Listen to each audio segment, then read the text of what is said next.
राजस्थान का एकीकरण कब स्टार्ट हुआ था? राजस्थान का एकीकरण 18 मार्च 1948 में स्टार्ट हुआ था। इसके खत्म होने की बात करें तो ये एंड हुआ था 1 नवंबर 1956 में। इस पूरे टाइम के बीच कितनी अवधि थी, मतलब कितना समय स्टार्ट से और एंड तक के बीच में कितना टाइम था? टोटल टाइम पूछिए कि राजस्थान के एकीकरण में टोटल समय कितना लगा, तो हम कहेंगे 8 ईयर्स 7 मंथ 14 डेज, यानी कि 8 वर्ष 7 महीने 14 दिन। अब इसको आप याद कैसे करोगे? 8 वर्ष उसे एक कम किया तो 7 महीने और 7 का डबल किया तो 14 दिन। इस तरीके से आप याद करेंगे कि राजस्थान का एकीकरण कब से कब तक और कितने समय में हुआ। राजस्थान के एकीकरण के समय 19 रियासतें थी, 3 ठिकाने थे और एक केंद्र शासित प्रदेश था।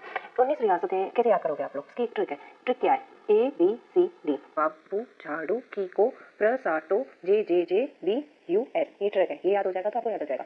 ए का मतलब है अलवर, बी का मतलब है भरतपुर, सी का करौली, डी का धौलपुर, बांसवाड़ा, वो यानी कि बूंदी, झ यानी कि झालावाड़, डू यानी कि डूंगरपुर, की यानी कि किशनगढ़, को यानी कि कोटा, प्र यानी कि प्रतापगढ़, शा यानी कि शाहपुरा, टॉ यानी कि टोंक, जे यानी कि जोधपुर, जे यानी कि जैसलमेर, जे यानी कि Jaipur, B Bikaner, U Udaipur, S Sirohi. आप इसी तरीके से याद करोगे तो आप ये उसमें हेल्प करेंगे चरण में, उसी हिसाब से इनके चरण बनेंगे। पहला चरण, दूसरा चरण, तीसरा चरण, ये उसी हिसाब से उनमें हेल्प करेंगे। और 3 ठिकाने की बात करें तो आपको याद रखना हिंदी का एक शब्द होता है न क ल, यानी कि एन ए एल, है ना। एन यानी कि नीमराना, के यानी कि कुशालगढ़, एल यानी कि लावा। नीमराना की बात करें तो ये अलवर में पड़ता है, कुशलगढ़ की बात करें तो ये बांसवाड़ा में पड़ता है और लावा की बात करें तो ये पहले जयपुर के अंतर्गत आता था, अब ये टोंक के अंतर्गत आता है। एक केंद्र शासित प्रदेश की बात करें तो वो है अजमेर। ये इस प्रकार से राजस्थान का एकीकरण हुआ था।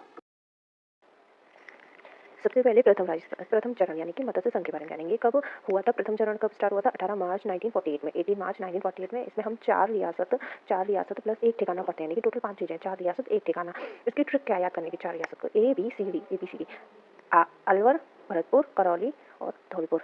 एक ठिकाना कौन सा? नीमराना ठिकाना। दूसरा कौन सा? पूर्वी राजस्थान संघ या फिर यूनियन राजस्थान। ये कब हुआ था? 25 मार्च 1948 में। इसमें क्या करते हैं हम? 9 रियासत 1 ठिकाना। 9 रियासत कौन सी है? बांसवाड़ा, बूंदी, झालावाड़, डूंगरपुर, किशनगढ़, कोटा, प्रतापगढ़, शाहपुरा, टोंक और एक ठिकाना कौन सा है? कुशलगढ़, बांसवाड़ा। संयुक्त राजस्थान की बात करें तो ये हुआ था 18 अप्रैल 1948 में।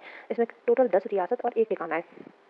10 रियासत कौन सी? एक तो हमने वो जो ऊपर सेकंड चरण में पढ़ा था पूर्वी राजस्थान की, ये 9 रियासत और 1 ठिकाना, ये एक इसमें उदयपुर भर जाएगा। एक तो सेकंड चरण वाली प्लस 1 उदयपुर, ये बढ़ जाएगा। तो इस तरीके से कितने हो जाएंगे? 10 रियासत और 1 ठिकाना। इसके बाद करते हैं बृहद राजस्थान। ये हुआ था 30 मार्च 1949 में। इसमें हम 14 रियासत और 2 ठिकाने पढ़ते हैं। 14 रियासत कौन सी? एक तो संयुक्त राजस्थान वाली जो 10 रियासत और 1 ठिकाना है वो। एक इसमें पढ़ते हैं जे बी प्लस लावा ठिकाना। जे बी कौन सी 4 रियासत है? जयपुर, जैसलमेर, जोधपुर, बीकानेर और एक लावा ठिकाना। इस तरीके से इसमें हो गई 14 रियासतें और 2 ठिकाने। अगला पढ़ेंगे हम संयुक्त बृहद राजस्थान। ये हुआ था 15 मई 1949 में। इसमें 18 रियासतें 3 ठिकाने हैं और 18 रियासत में क्या है? एक तो चौथे चरण वाला पहला चरण, इसमें चौथा चरण प्लस पहला चरण ऐड कर देंगे तो 5 बार ये बन जाएगा। चौथे चरण में कितनी रियासतें थी? 14 और कितने ठिकाने थे? 2। पहले में कितनी थी? 4 रियासत और 1 ठिकाना, तो टोटल हो गई 18 रियासत प्लस 3 ठिकाने।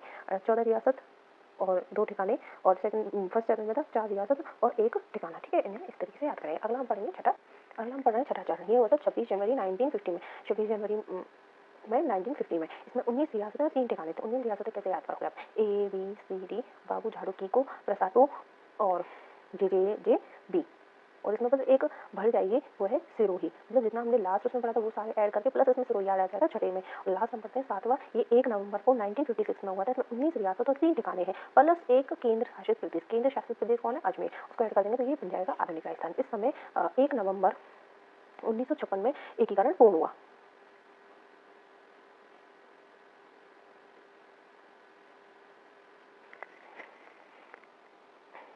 यदि आप इसके बारे में और कुछ जानना चाहते हैं then comment in the comment box.